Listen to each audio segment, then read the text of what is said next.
I built my financial comeback. Like after I lost my trucking companies, I had to go sell cars. I went to the top 1% I hated selling cars, but I had to do something to feed my kid. I went to the top 1% in less than a year. Then I created a digital program showing people exactly how I did that. And then I created another program. And as I was selling these things out and rebuilding this business, knowing I'm an entrepreneur, those people who are buying my stuff said, hey, I want to know how you did all this so quickly. How did you overcome all these obstacles? So then I put together the path and the framework that created this thing.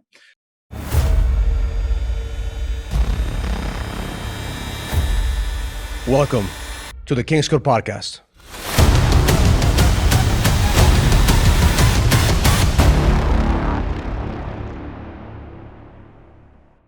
Welcome to the King's Code Podcast. Today we have not just a marketer or a businessman. We have a man that is making a difference, a man that has a vision, a man that is a category king in his industry. So I want you to welcome Mark Jennison into the podcast. Two claps. Next level. Mark. Raul, thanks for having me, man. I'm super excited to be here, man. I appreciate you. This is going to be fun. Yeah, man. So we follow each other through social media because I see your ads, the IAMACOMEBACK ad. And I asked my team actually brought to my attention your ads. And man, when I saw it, like, fuck, man, this is what the market needs. Somebody who's talking about the shit that matters, because a lot of the programs out there, a lot of the coaching programs, they're very generic. I call them the cookie cutter approach, right? What works for everyone. But I think that we're in an era right now that what works for everyone doesn't work for everyone. And you look at all these programs out there and these seminars, man, they're just selling the generic approach. So when I get introduced to somebody like you that has a niche, I'm always intrigued to see how you found that niche and what are you doing to carve that category king of the mountain to be able to produce what you produce. And so before we get started on that, brother, just give us a little bit of your story. How did you end up where you are right now with your brand? A lot of failure, right? A lot of failure. As a matter of fact, you can break down the word IAMACOMEBACK. It's a statement of power. It's a belief. It's an identity, right? It was something that I had to go through. You just nailed something. A cookie cutter. I'm just going to go off on a tangent real quick. A cookie cutter approach, right? These people, you can be a coach and there's 25. There's nothing wrong with them wanting to be coaches, right? But they have no real life shit. They haven't really hit any problems, any struggle, any adversity. And I don't wish that upon everybody else. But my brother, I've been carved from the fucking pits of hell. Right? If I went in, we'd talk about the story, literally not wanted by my parents as a kid, homeless at 14. My mom didn't want me. My dad didn't like me. I lost two multi-million-dollar $100 million businesses when I was 27. I drank 50 to 60 drinks a day. I snorted cocaine all day long. I took handfuls of pills to go to sleep. I lost my kid after 7 major relapses, divorced after 30 days. One time I used heroin. The first time I used heroin, my one of my best friends died, and they're trying to pin a murder on me. The reason that I am different is not because I'm a marketer. It's because I am authentic. Because I tell the fucking truth. I'm willing to say the things that nobody wants to say. That's my story. And when I hear the stories like that, Mark, it brings to my attention when people are listening to this. There's two types of people right now, especially on this podcast. Somebody's gonna say, "Hey, what the fuck are you doing? Why are you bringing this guy on? Like, what's the value we could get from this guy?" But I want you to understand that the truth is what's gonna create an impact. It's not marketing; it's the truth. When I started putting Facebook marketing out there before on my videos, I started going through my transformation, Mark. I started going through my process on Facebook, right? And a lot of my clients in real estate, they're like, Raul, why are you putting this shit out there? Why are you airing your dirty laundry, right? Well, what I found out is that people want to relate with people who have had struggles in the past as opposed to have a perfect life, So right now, as I'm hearing this, man, you have fucking failure after failure after failure. So what happened that you said enough? Like, what was that moment they said, fuck, man, this is not going to be my story. This is not going to be my legacy. Like, there's something happened when you had to say, fuck, man, like I got to change this. I got to come back because this is not who I am. I mean, there was literally thousands of times that I said, I'm going to fix it. I'm going to fix it. I'm going to fix it. Only to fall on my face again, over and over and over repeatedly. The final straw that broke the camel's back was when my son was taken from me. I did a 28-day stint in rehab, right? And I got out and then I relapsed in 6 hours.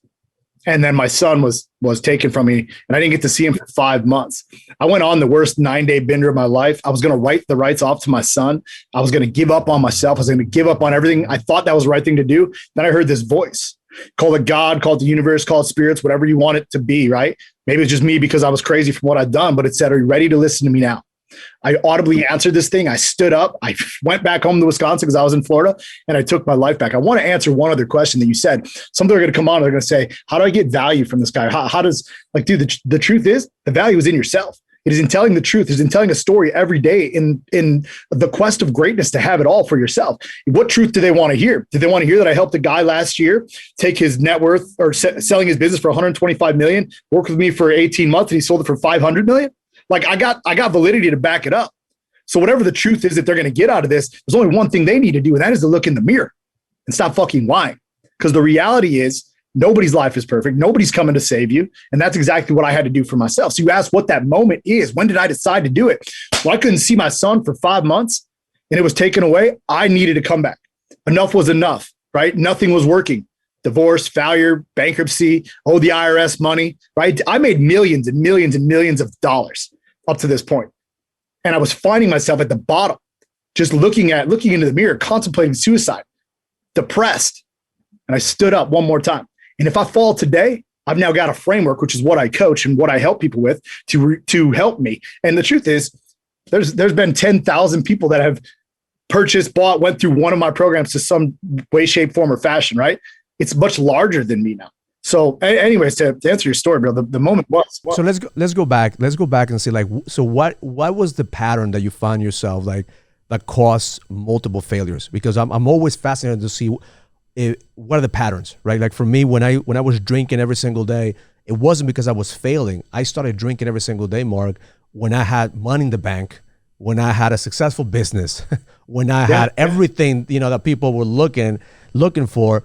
And I think it's easy to justify drinking. It's easy to justify doing drugs and all this shit when you don't have nothing, right? When you're broke, when you don't have no money, when you're like, that's okay. Of course he's going to do that because he's depressed, right?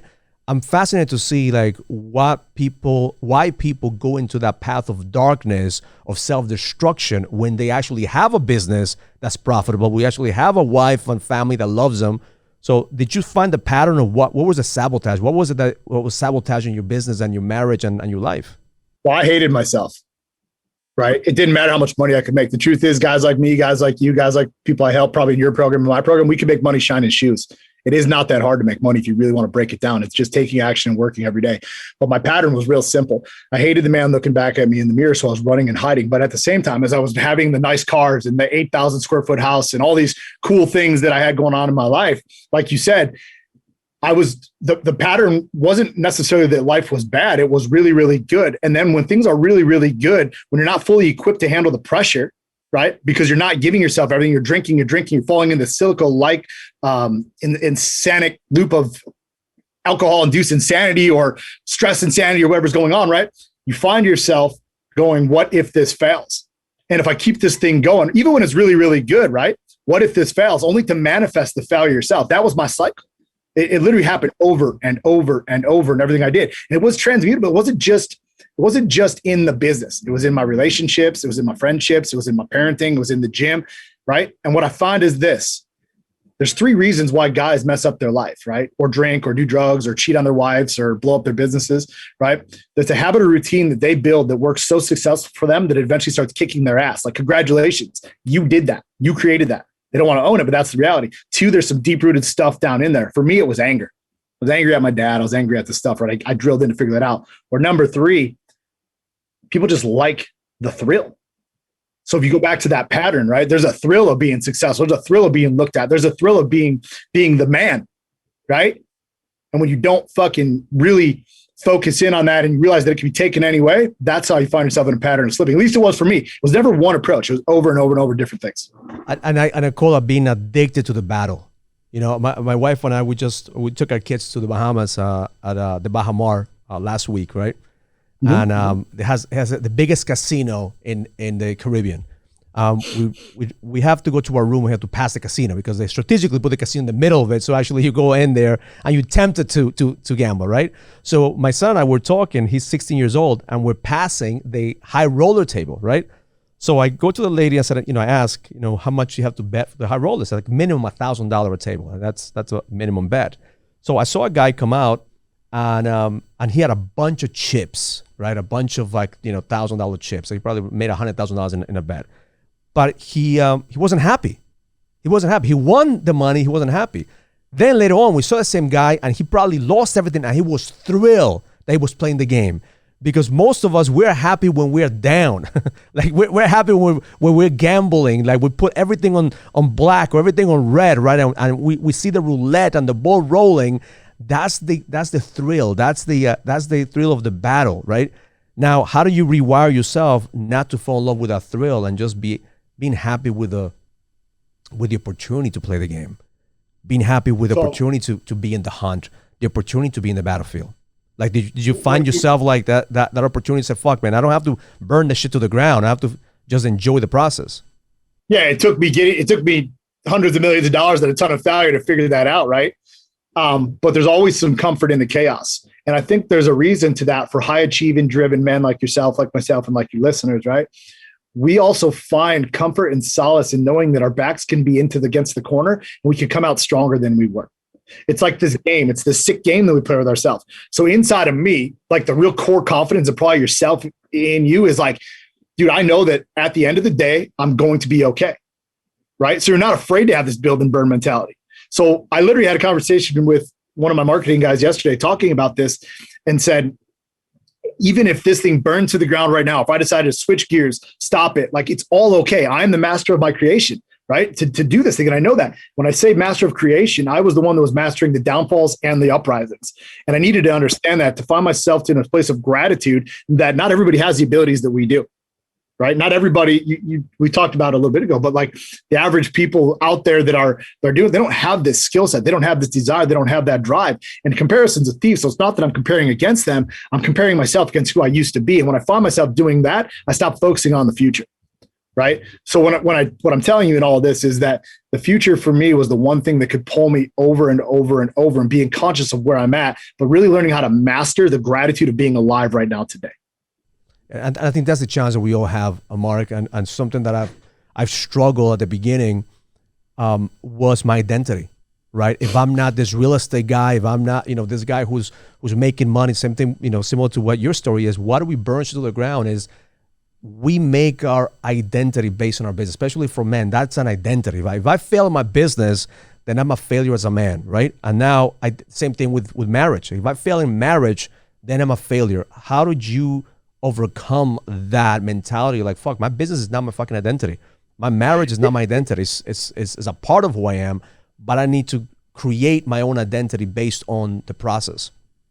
So in order to do that, that's a great question, man. For me, it was real simple, right? So my wife and my relationship I have now, she's my new wife. She's amazing. Everything we do is great. I love her beyond belief. When it came in that relationship, like the day that we started together, I made a commitment to myself to never hurt her, which is very hard to do, right? And I've kept that promise because I was a habitual cheater too in every other relationship that I ever had. I'll make money. I'm the man, right? And what goes with that? Money, power, drinks, it goes hand in hand. So what I had to do though, when I really was looking for my identity, to understand that my life is greater than just IAMACOMEBACK or just the trucking company or just the sales and marketing company that I built or just the tanning salons that I built or whatever these things that I built, right? That was part of who I am. That was just actions that I could take. The outcome didn't really matter, just where I want to put my energy. There was 3 questions that I really had to get down to the core of. Who am I as a powerful man? What do I want with this power? And why do I want it? Right? It sounds very, very easy to answer, but I'm not talking about a surface level answer. I'm talking about going deep and understanding at the core what makes me tick. What's my DNA? What's my standards? What drives me? At the end of the day, what is my legacy that I created above and beyond how much money I make, how many friends I have? Like, what do I stand for? Because if you stand for nothing, you fail for everything. But I think that's the biggest challenge that we have, Mark, is really focusing on. I always say the battle that we have is not the battle of the outside, it's the battle on the inside. That's the 100%. breakthrough is between the man that you are right now and the man that you were destined to be, right? And as a man that that I have a young son, like what drives me is to help him see what's possible, right? How old is your son? He's 12. He's 12. So I could easily definitely relate to what you went through because my son was my catalyst as well. My kids were my catalyst. When I was in my tunnel, what I call the tunnel, and my book explained that we all go, it seems like you went through the tunnel, right?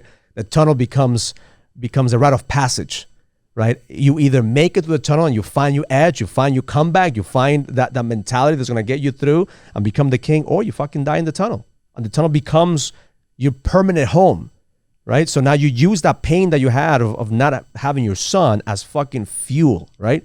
So now you don't have that pain. How do you keep using that pain for fuel? Like now you're succeeding in your business. Now you have a purpose because now you start using your failures as a way to impact people. Because I truly believe that that's what coaching is. Coaching is not making shit up of where you think people need to go. It's coaching is, hey, I went through this shit. Let me show you how I came out of this shit so I could help you not make the same mistakes that I did. Or if you're making the same mistakes, let me help you create a framework that helped me. So what drives you now? What gets you to put that fire and that fuel in your ass every single day when you don't have to? So that's a great question again, because literally yesterday I made a whole new landing page. So we're going to go to market with, I'm a comeback. If you were to look it up right now online, it got pigeonholed into like this alcohol only type concept. When the reality is alcohol is a marketing hook, right? Alcohol is just part of what I did.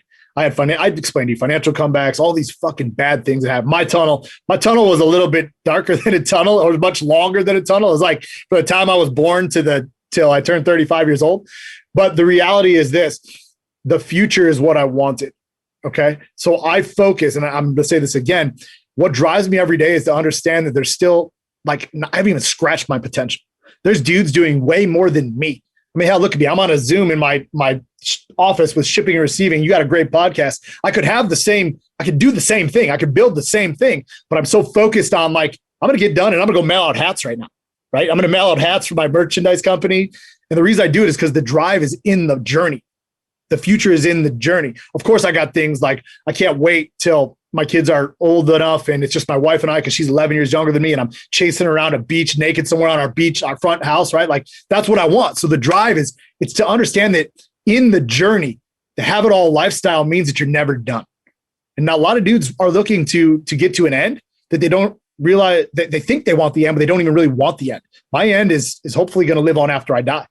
Right? Hopefully this podcast goes forever. Hopefully your story keeps being written. And like when you die and I die, it's in the lights. Like these dudes were some badass leaders, thought leaders. They changed the world. That's what drives me. Yeah, legacy, brother. Fucking legacy. And I think that's where men are missing right now. It's fucking legacy. And that's why I made a commitment this year, Mark, is to be around men that are creating legacies. And I truly believe that, listen, there's not enough men doing the shit that we're doing. When people say, Raul, what, is there competition? There's no fucking competition. Why? Because we're individuals. Your story, similar to my story, but we have our own way of sharing the story, that we're not competing with each other. We're contributing to the level of consciousness.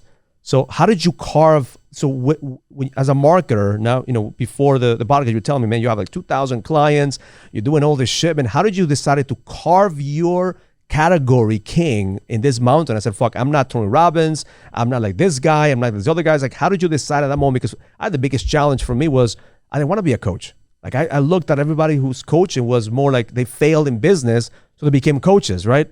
I had a successful business, so I didn't want to have that stigma. That was my own story. It was my own shit I had to deal with, right?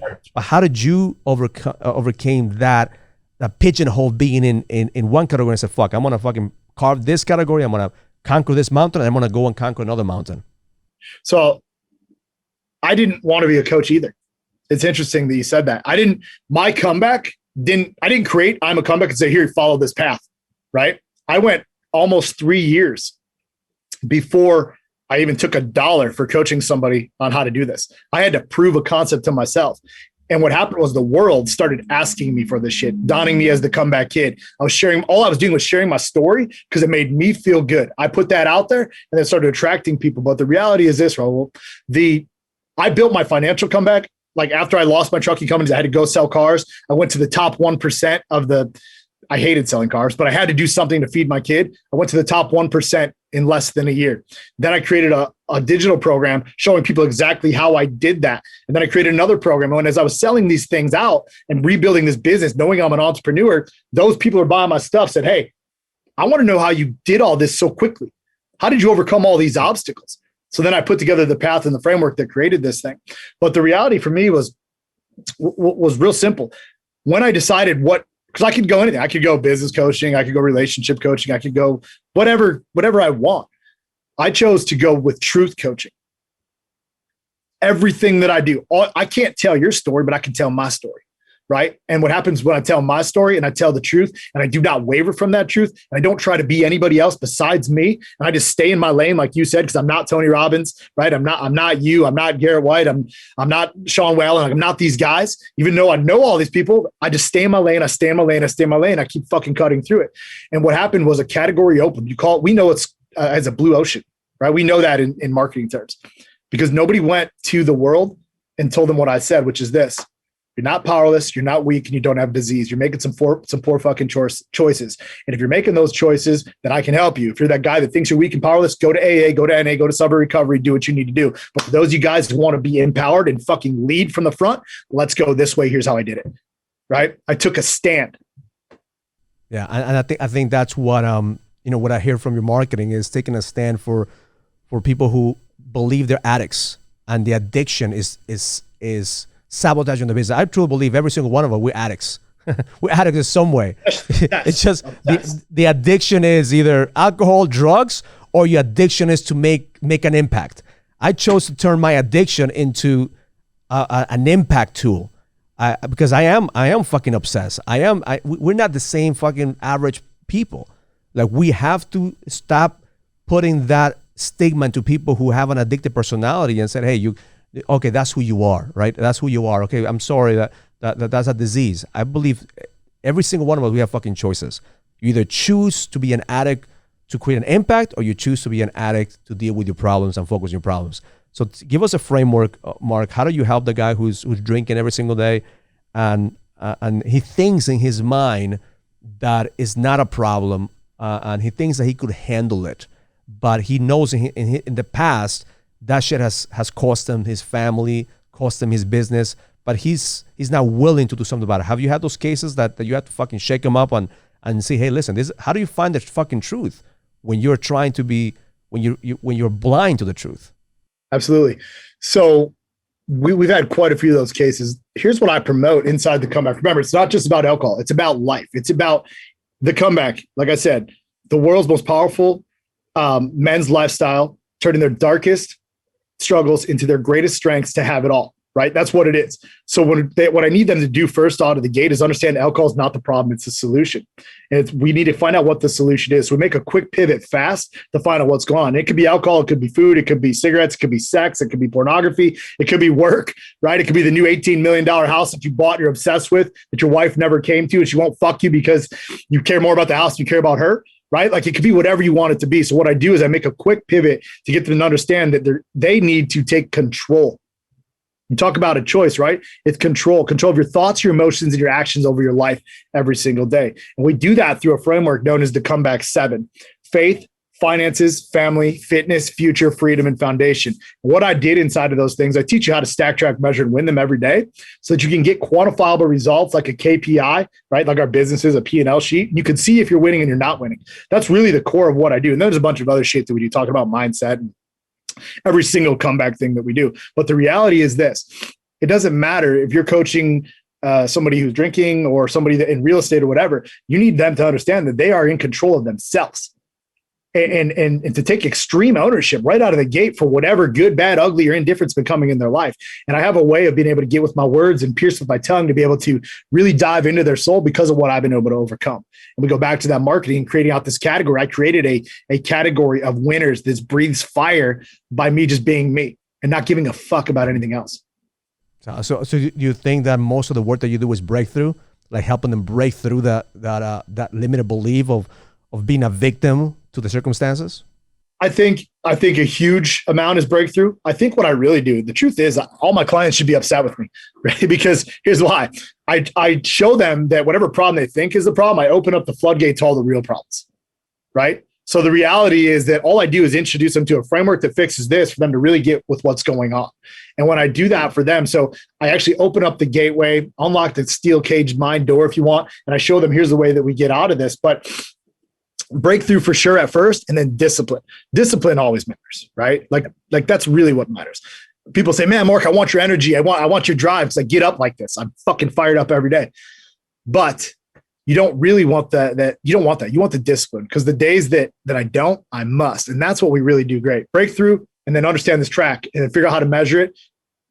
I simplify processes. There's 3 words that in my life, they reign over me: simplify, serve, and experience. It's for everything I do. Solid, man. Fucking solid, man. I think that, you and I are very similar into what we do, but I believe breakthrough is like the main thing that gets people to change. If they don't have a breakthrough, they could spend years. Because that was me. I was consuming information. I was going to fucking seminars. I was reading books. I was doing all this shit, but still I wasn't breaking through. So one of the main things that I believe right now the market is yearning for is a fucking breakthrough that just goes through their souls. And I love what you said about, faith. I think that a lot of us, we look at church and faith as okay, I'm going to be saved, through faith. But what the fuck are you doing to actually, earn, not necessarily you have to earn to be saved, but earn the right to fucking create an impact? Because, listen, I was in church for 20 plus years, right? And 20 plus years, when I was in my darkest place, I didn't feel connected with God. Right? It was when I came out of that victim mentality of expecting somebody to save me, I realized that, listen, Jesus already have saved. He already paid the price. Why are we asking him to pay the price every single time? He already paid the price. Over and over multiple times a day. It's time for me to fucking do something about it. It's time for me to pay my own price, right? So how do you help them overcome and help them see that faith is crucial for the comeback? Faith is crucial. There's 2 things I want to, 2 things I want to touch base on. Who's winning I don't know if you still go to church or not, but if you walk into church, the guys that are winning are the guys that are taking more action. And I think about a guy at my church. He owns, I think, like 43. He's the dealership that I used to work for. He started with a standalone dealership. He's now owns 43 or 47 dealerships. He owns the internet company. He just owns everything. He's a billionaire, right? Like, he kicks ass. He did a great job building his business. He helped me. He's the guy who put me in rehab. But when you watch him take action, it's more than anybody else. When it comes down time to worship, even, he's got his hands the loudest. He's screaming the loudest. He's giving it to God the loudest. On the way out, he's calling the most phone calls, right? He takes action and gives it to God, or gives it to the universal spirits, or whatever it is that they believe in. But faith alone doesn't necessarily just mean you should give it all to God. Faith, in the way that I teach it, means believing in something you can't see. Now, you and I believe in Jesus. I believe in these things, right? But I've never truly seen them with my own eyes. Therefore, I can believe. And for a minute, what I try to get the guys to do to make their breakthroughs happen quick is for them to consider the possibilities of the belief in themselves that they can do it. And we're talking about we're talking about guys who have hundreds of millions of dollars that come to me, and they've done these big giant wins, or guys that just started their first business. It's still at the core principles of who they are. They can't seem to believe in themselves, right? I don't know why that piece missing so much. And I do know why. It's trauma from when they're kids. It's lack of self-development. It's not trusting the process of life and being scared and all this stuff going on. So when you look at faith, why I put it first was because I did, when I built my own comeback, I went to church, I prayed, I journaled, I do everything you need to do, but I needed to look in the mirror and believe in the guy looking back at me. And if I could do that, then I could start the rest of the process. Mark, I have a process that I take myself every single day, and I call it my daily ritual. And in my daily ritual, it's something that I learned from my experiences through India, meditation, doing a lot of breakthrough shit. And the bottom line is I visualize myself dying, like that I take it to the place where, like, I'm dead, right? And whatever I did the day before yesterday, or as every morning I take myself through this process, I give myself the permission to be reborn that same day, and only choose to bring the gifts and learn from my mistakes. When you said, why do people have the self-belief? Because we're playing the same fucking movie over and over again. But guess what movie we're playing? We're not playing the games that we're winning. we're playing our failures. So of course the guy who made $100 million doesn't feel like he's enough. Why? Because he's only living in his mind the failures, the shit that didn't take him to 200 million or $1 billion.